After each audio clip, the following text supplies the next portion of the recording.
Luke Porter trudged through the smoking wreck of a mining station onto a small moon.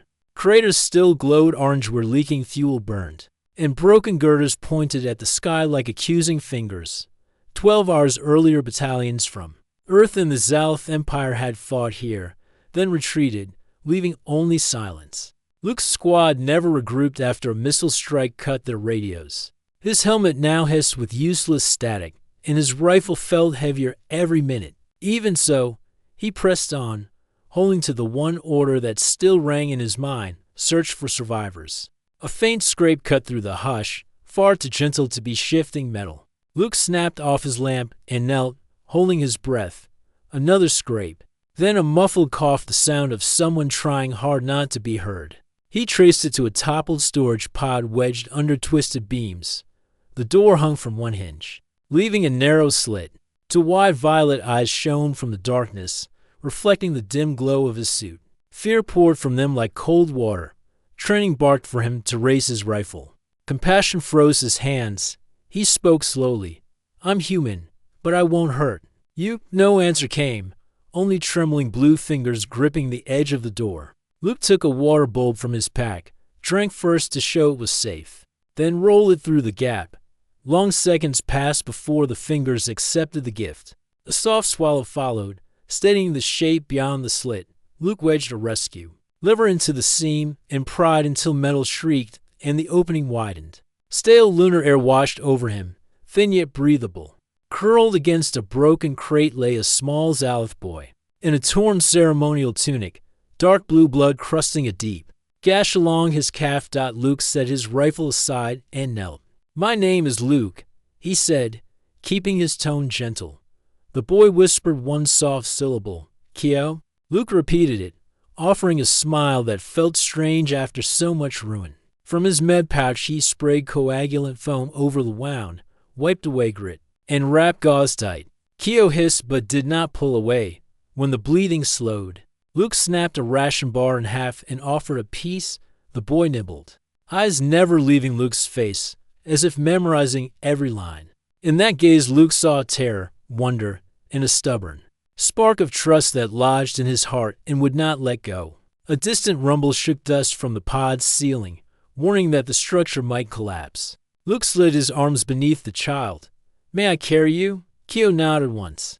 The moon's weak gravity made the burden light, yet the weight of new duty settled onto Luke's shoulders.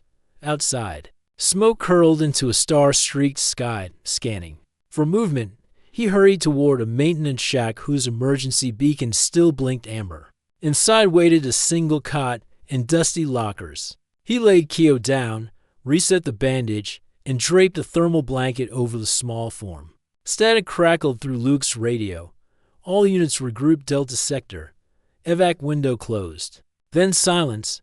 Delta Sector lay 50 kilometers west, impossible on foot with a wounded child. Searching the shack, he found fresh dressings, a solar heater, and a half-full oxygen canister. In a drawer lay a holo slate bearing a faded royal crest. Luke powered it on, and a projection appeared, an elegant Zalith queen cradling a newborn. Wrapped in silver silk, Kyo's breath caught. He reached toward the image and whispered one aching word: "Mother." Realization struck Luke like a hammer. Rumors had whispered that the queen's only heir vanished during the opening assault. Armies on both sides offered fortunes for proof. That missing heir now lay on a cot, staring at him with hopeful eyes. The discovery could end the war or start a ruthless hunt. Luke's pulse raced, yet his resolve cooled and hardened like tempered steel. Protect Kyo above every order, every bounty, every line drawn on any map. He crouched beside the cot, meeting that violet gaze. "We'll get you home," he promised. Kyo slipped a fragile hand into Luke's glove and squeezed, small yet certain. Outside, fires dwindled, replaced by the pale glow of Zil's distant sun cresting the horizon. Daylight would bring drones and scouts, but it also marked their first step forward. Luke packed the supplies, slung his rifle, and whispered to the coming dawn, one step at a time. With Kyo breathing softly and trust sealed between them, the human soldier began mapping a path through enemy lines and toward a hope no gunfire could silence. Luke slipped from under the thin blanket before dawn. He felt cold and tired. The small outpost was quiet except for Keo's soft breathing. Luke checked the bandage on Keo's leg. It held firm, but needed fresh gauze. He rose and packed a small kit in his rucksack, extra bandages, water. Ration bars. Keo stirred and opened one violet eye. Luke offered a piece of food. The boy ate slowly. Outside, the sky grew paler. Time to move. Their journey would be long and full of dangers. Yet Keo leaned on Luke as if he believed in him. They left the outpost ruins just as the first light touched the silver towers of the distant moonscape. Luke had stripped his uniform of any Earth insignia, leaving only a plain jacket and worn boots. Keo wore a salvaged jumpsuit to large but clean.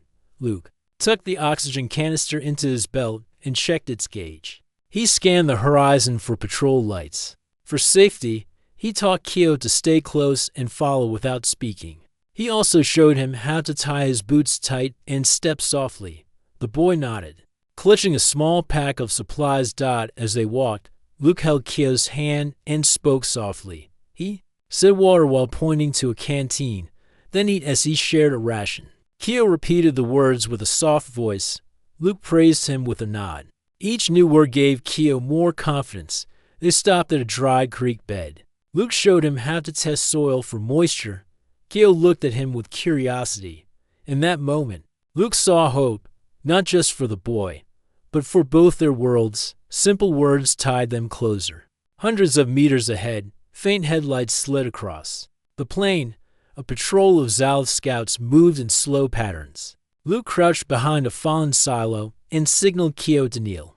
He covered the boy's face with his jacket after the last vehicle passed. Luke pressed Keo's hand to calm him. The patrol passed within 20 meters, scanning for hidden fugitives. Keo's heart beat fast, but he stayed still. Luke held his breath until the last vehicle rolled away. When the lights faded, he let out air he did not know he held. They pressed on. Their bond stronger after the trial. Later, they crossed a field of thorny brush.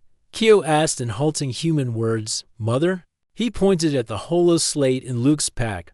Luke paused and sat on a broken crate. He showed Keo the Queen's image. He said, "Your mother is a leader. She cares for your world." Keo's eyes filled with tears. Luke wrapped an arm around him. He did not know how to answer all Keo's questions, but he promised again to keep him safe and bring him home. By midday, they reached a stone fence marking an abandoned farm outpost. Collapsed barns and empty silos stood like ghosts. Inside a root cellar, they found cool air in a cracked water barrel. Luke refilled his canteen. Keo dipped a hand inside and tasted. He smiled for the first time. Luke listened for distant gunfire before he cleaned the dirt from Keo's hands. Then he mixed water with a pack of rehydration salts and gave the boy a drink. Both drank until they felt stronger. With the farm outpost as shelter, Luke tended Keo's leg. He removed the old gauze and cleaned the wound with antiseptic wipes. Keo whimpered but did not pull away. Luke cut fresh strips of cloth and bound the calf firmly. To calm him, he told Keo a story of a brave soldier and a lost puppy finding each other. He tested the wrap by letting Keo stand. The boy took a careful step and did not cry. Luke smiled and said good. He eased Keo onto a low bench. He pulled a blanket across his shoulders. "Rest now," he told him softly. During the break, Keo asked about his home. He described crystal towers that sang with wind and fields where trees glowed at night. He said his mother's voice was like music teaching empathy to her people. Luke listened, amazed by the beauty of a world he never knew. He closed his eyes imagining that place, in this silence, to beings from different worlds found respect. Keo's faith in Queen and soldier rested on each side. Luke felt pride and fear at the same time. After rest, Luke taught Keo new words: friend, trust, peace. He drew lines in the dirt next to marks to show meaning. Keo repeated each word twice. Luke watched him learn and felt warmth. He said, "Peace is when people stop fighting." Keo's head bobbed.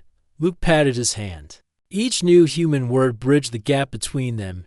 They both smiled at their small victory. Outside, Distant booms reminded them that war still raged beyond the farm walls. As the sun sank low, Luke and Keo packed their rucksacks.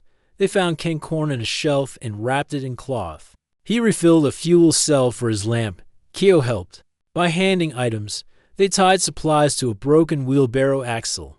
Then Luke drew a rough map in the dirt, pointing to the neutral zone. Keo traced the path with his finger. Dust cast long shadows. Luke felt exhaustion in his bones but pressed on, carrying Keo on his shoulders. They planned to move under stars to avoid drones as they stepped back into the desert night. Night cloaked the shattered land as Luke and Keo slipped from the old farm outpost. Luke led the way, stepping softly over rocks and broken pipes. Keo held onto the strap of a small pack, his eyes wide but steady. The moon's pale light showed long shadows that danced with every gust of wind. Luke paused at the edge of a crater, holding out his hand. Keo took it without a word.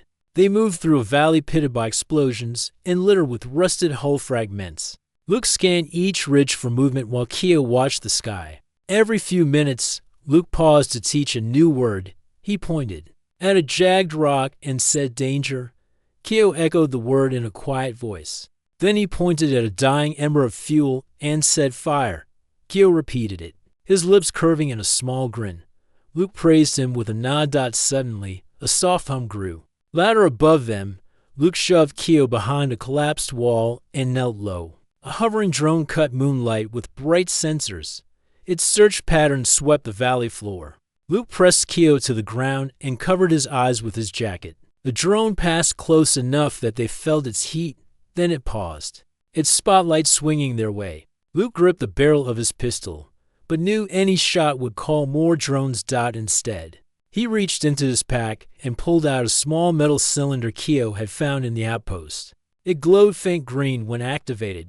Luke aimed it at the drones. Lens and flicked the switch. A flash blinded the machine, with a hiss of overloaded circuits. The drone spiraled down and crashed into the rubble. Luke pulled Keo to his chest. The boy's breath came in quick gasps, but he held on tight. It is okay, Luke whispered. You are safe. Keo nodded and touched the glowing cylinder. It is from home, he said softly. Luke stroked his hair. Yes, he said. Your world made it. Keo closed his eyes, remembering crystal towers that sang in the wind and gardens that glowed with soft light. They pressed onward once the drone fell silent. Ahead lay the remains of an enemy bunker. Its heavy door lay broken, but inside was dry and free of patrols. Luke guided Keo through the entrance. Inside, a low ceiling trapped warmth. He used his lamp to check corners before setting Keo down. The boy curled against Luke's side and whispered thank you. Luke tore a strip of cloth and bound Keo's leg again, tightening the wrap over the old bandage. Keo watched every move, his violet eyes reflecting calm trust. Luke showed him how to clean a small wound with antiseptic wipes. Keo repeated the steps slowly. Learning to care for himself, each action built confidence in both of them. When Keo finished, Luke handed him a ration bar. They shared a silent meal, listening to distant echoes of conflict. Keo recited the words he learned: friend, trust, peace. Luke smiled, proud of the boy's courage. He said, we will reach the neutral zone soon. Keo looked up, hope shining in his eyes. After rest, they packed their packs and left the bunker through a side hatch. Outside, the sky hinted at dawn. Luke scanned the horizon and spotted a narrow pass between two hills. He pointed and said path. Keo nodded and stepped forward, holding Luke's hand. Together they walked into the dawn, to strangers bound by hope, moving closer to home and a chance for peace. Night fell over the jagged peaks as Luke and Keo reached the base of the mountain pass. The cold wind whipped across their faces, and each breath burned in their lungs. Luke paused to tighten the straps on his pack. He checked Keo's leg wrap again, making sure it was snug. The boy nodded, though his hands trembled. Behind them lay fields of ash and broken bunkers. Ahead, a narrow trail wound up between rocky walls. Moonlight glinted on ice patches. Luke pointed upward and whispered this way. Keo took his hand, and they stepped forward into the shadow of stone giants. As they climbed, the air grew thinner. and colder. Luke moved slowly, pausing every few meters to let Keo rest. The boy leaned against a rock, breathing hard, his small chest rising and falling. Luke knelt beside him, handing him water from the canteen. He said, "Slow steps, Keo. You are doing well." The boy drank and wiped his mouth with a sleeve. Luke knew the route was narrow and any wrong move could mean a long fall. He kept close, guiding Keo away from loose stones and hidden ledges. Each careful step drew them higher toward the ridge. When they reached a ledge halfway up, Luke spread his map on a flat rock and traced their path with a finger. Keo watched the lines glow faintly in the lamp's light. Luke pointed to a dot and said, "Neutral zone is over that hill." Keo's violet eyes lit with hope. He whispered, "Will they help me?" Luke met his gaze and said, "They will. You are the Prince of Zalith." Keo looked down and brushed a hand over his face. His voice shook as he said, "I want to see her again." Luke nodded, offering him a soft smile he hoped looked kind. Suddenly, a low laugh echoed through the pass. Luke froze. Keo pressed against his side. Round a bend stepped a scavenger and earth deserter clad in torn armor and dirty cloth. He carried a heavy blade and a scavenge rifle, scars cut across his face. His grin was cruel. Well, what do we have here?" he said. "A human soldier playing bodyguard for a Zealot prince. You know what they pay for that." He rested a hand on his rifle stock, testing its weight. Luke rose slowly, raising his empty hands. "We just want safe passage," he said. The scavenger spat. "Passage costs extra." Luke's heart pounded.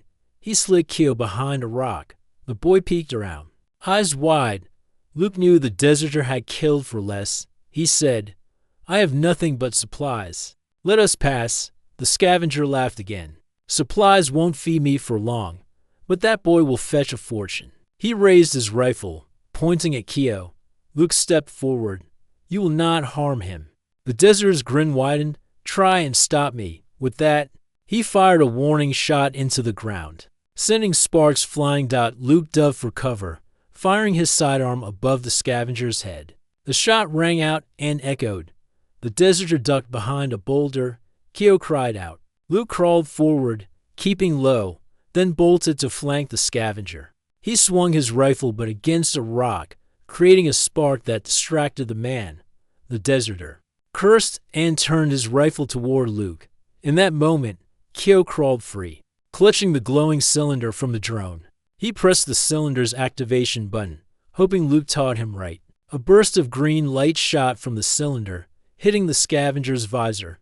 The man staggered, dropping his rifle. Sparks flew as the visor's sensors fried. He screamed and waved his hands, trying to clear his eyes. Luke took advantage, charging forward and tackling him to the ground. The deserter thrashed, but Luke pinned his arms and wrapped strips of cloth around his wrists. The scavenger kicked, but his strength faded as he clawed at his ruined visor. Keo cried out and ran to Luke's side. Luke scooped him into his arms. Careful of the leg, he held the boy close as the deserter lay groaning among the stones. Luke said softly, "You did well, Keo. You were brave." The boy buried his face in Luke's shoulder and whispered, "I could not let him hurt you." Luke kissed the top of his head and said, "You saved us." The cold wind blew again. Keo pulled back and looked at the defeated scavenger. Fear and pride swirled in his eyes. After a moment, Luke stood and helped Keo to his feet. He said, "We must move before others find us." Keo nodded and gathered the cylinder and a few small supplies the deserter dropped. Luke checked the man's weapon and left it where it lay. The path up the pass awaited. Together, they climbed again. Careful but swift, Luke kept his arm around Keo's shoulders, steadying him on icy stones. The moon guided their steps. Behind them, a faint shout rose from the wounded scavenger as he removed his ruined visor. But Luke and Keo did not look back. When they reached the ridge at last, the air was thin and biting, but the view stretched far beyond battlefields. Lights shimmered in the distance, the neutral zone city at last. Keo pressed his forehead against Luke's chest, tears frozen on his cheeks. Luke knelt and wiped them gently. "You are safe now," he said. Keo touched Luke's cheek and said, "Thank you," Luke smiled, handing him the last ration bar. Keo bit into it slowly. Together, they stood on the ridge. Two unlikely friends from different worlds. Behind them lay conflict and danger. Ahead lay hope, peace, and the chance to end a war with one brave act. Luke tightened his grip on Keo's hand and started down the slope toward the lights, ready for whatever came next. Luke stepped onto the smooth pavement of the neutral zone city as the first light of morning turned the sky pale pink. He held Keo's hand tight. Round them, tall buildings of steel and glass rose like silent sentinels. Banners of neutrality fluttered from flagpoles. The city lay between Earth and Zalith territories. No soldiers wore full uniforms here. Luke and Keo felt the change in air, less tension. More watchful. Keo stared at the crowd with wide violet eyes. "People," he whispered. He pointed at a street vendor selling fresh fruit. Luke smiled and led him forward. They paused at a water fountain shaped like two hands cupping a silver orb. Luke knelt and helped Keo drink. The water was cool and sweet. Keo laughed softly, water droplets catching the sun. Luke felt relief wash through him. They moved deeper into the city's heart, where markets hummed with life. Alien and human merchants called out prices in mixed tongues. Keo touched a display of woven scarves. He asked in halting language, "Can we buy?" Luke shook his head. They could not risk spending credits here. But he bent down and squeezed Keo's shoulder. "We saved for your mother," he said. Keo nodded solemnly, understanding. As they walked, Luke scanned for anyone who might recognize the boy. Rumors of a missing Zalith prince had spread. Whispers traveled faster than drones. Some looked with pity, some with hope, many with suspicion. Luke guided Keo past hologram billboards showing news of uneasy peace talks. He knew time ran thin. He needed to reach the alien embassy before rumors turned hostile. They turned down a wide avenue lined with flowering trees. Petals drifted on. Warm breeze, softening the city's edge. At the avenue's end rose the embassy, a curved building of white stone etched with ancient Zalith symbols. Its doors stood open. Luke held Keo's hand and stepped inside. The marble floor gleamed. Guards in simple black tunics watched them. One guard approached, studying Keo's dirt-smudged face. "Status?" the guard asked Luke in a practiced tone. Luke straightened. "I am an Earth soldier. This child is the lost heir of Queen Athala." The guard's eyes widened. He lifted Keo's chin by the chin strap of his helmet. "You have proof?" Luke reached into his pack, pulling out the holo slate with the Queen's image. He powered it on. The Queen's projection hovered, delicate and sure, as Keo's own face looked back. The guard's hand twitched toward a comm badge. Before the guard could speak, other figures filled the hall. Diplomats in flowing robes from many worlds entered through side doors. Voices rose as they saw Keo. Some bowed, others stared. The guard stiffened, then signaled for backup. Luke spoke again, voice firm. "I brought him here. He belongs to his mother." The hall fell silent. Then alarms blared as more guards arrived. Lining the marble steps. Luke felt steel cuffs close round his wrists. Keo pulled free and looked at him in panic. "No," the boy cried. Luke reached out, but the guards held him fast. Keo's face crumpled.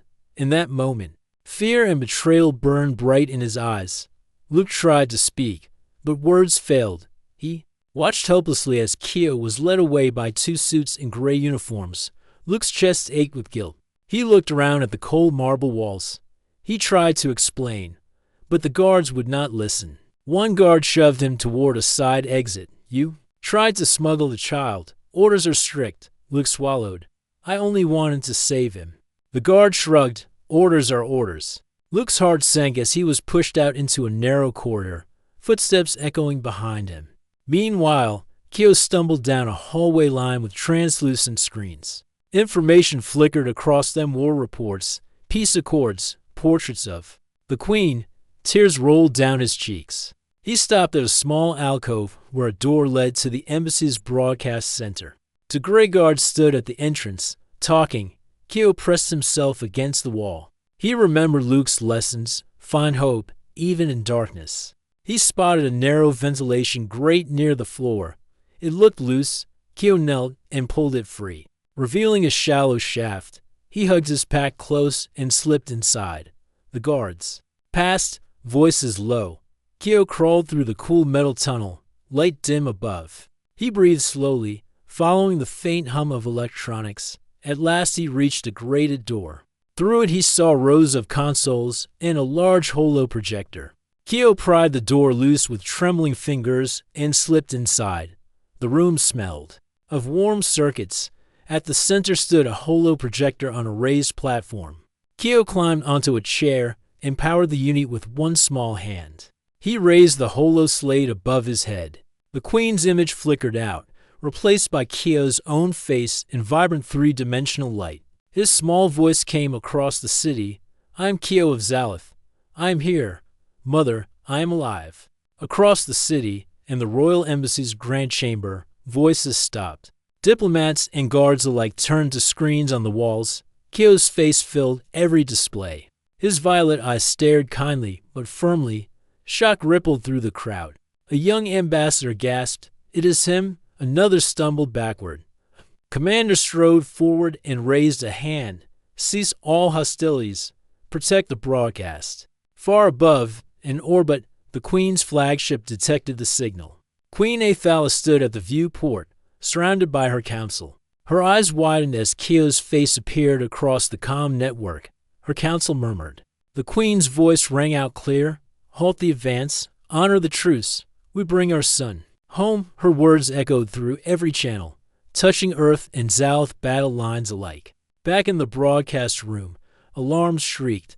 A guard burst in and saw Kyo holding the holo slate.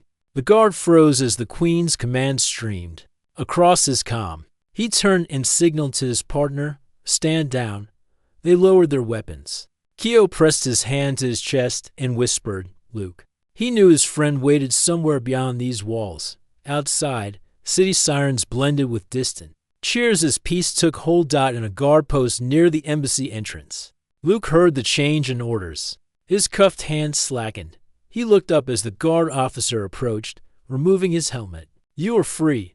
The Queen has ordered it." The officer unclipped Luke's cuffs and saluted. Luke rubbed his wrists, eyes bright. He turned toward the embassy doors just as Kyo emerged, running down the hall. They glided in a rush of movement. Kyo threw his arms around Luke's neck. Luke held him tight, pressing his cheek against the boy's hair. Both wept without shame, relief and joy flooding them. Behind them, the embassy doors opened and crowds pressed in, cheering the return of a lost heir. Luke lifted Kyo onto his shoulders. The city roared in welcome, to worlds united by a single act of courage. As dawn broke, the Queen's flagship descended through pale clouds and touched down on the neutral zone landing pad. Its hull gleamed like moonlight on water. Soldiers from both Earth and Zalith stood back in respect as the Queen stepped onto the ground. The air was still, as if the world held its breath. Dust swirled around her boots, and her long robes caught the wind.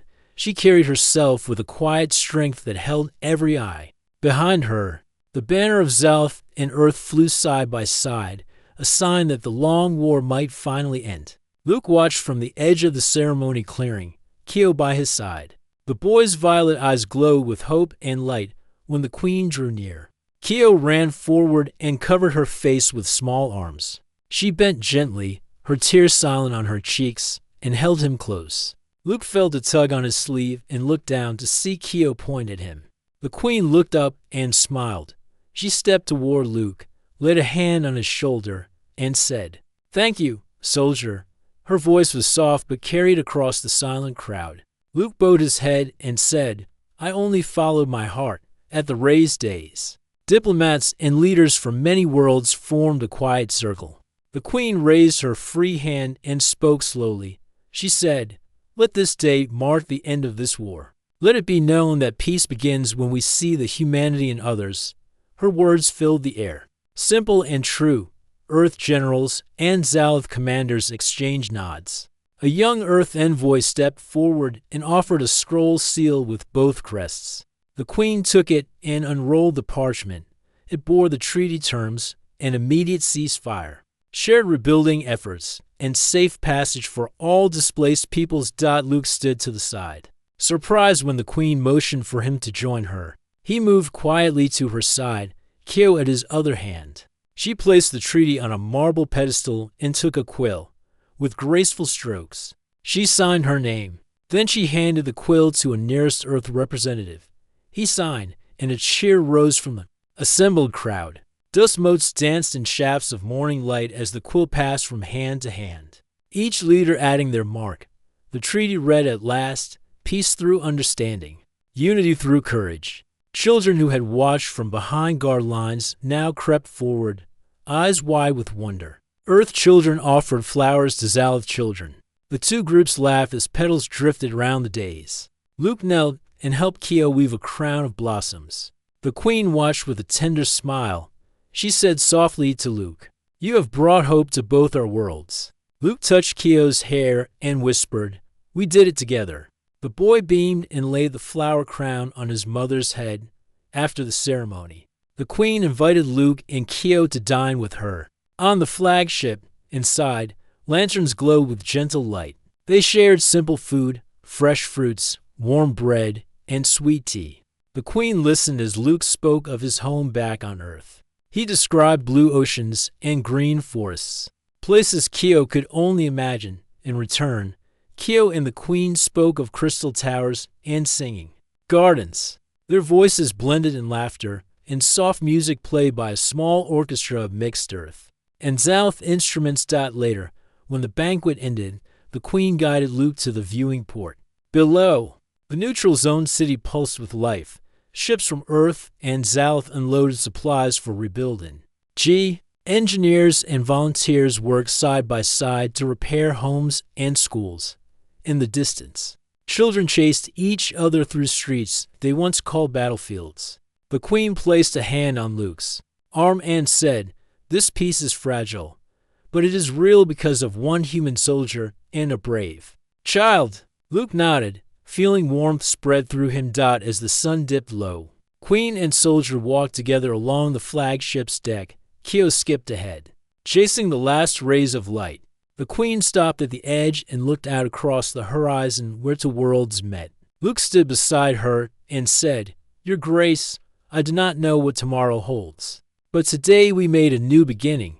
The Queen turned to him and smiled. "Tomorrow holds what we choose to build." With that, she placed a small metal around Luke's neck, a silver star entwined with a violet gem. It was a sign of honor from Zalith to Earth. Below them, the landing pad lights blinked as the first transport ships prepared to carry aid and medicines to battle zones still in shadow.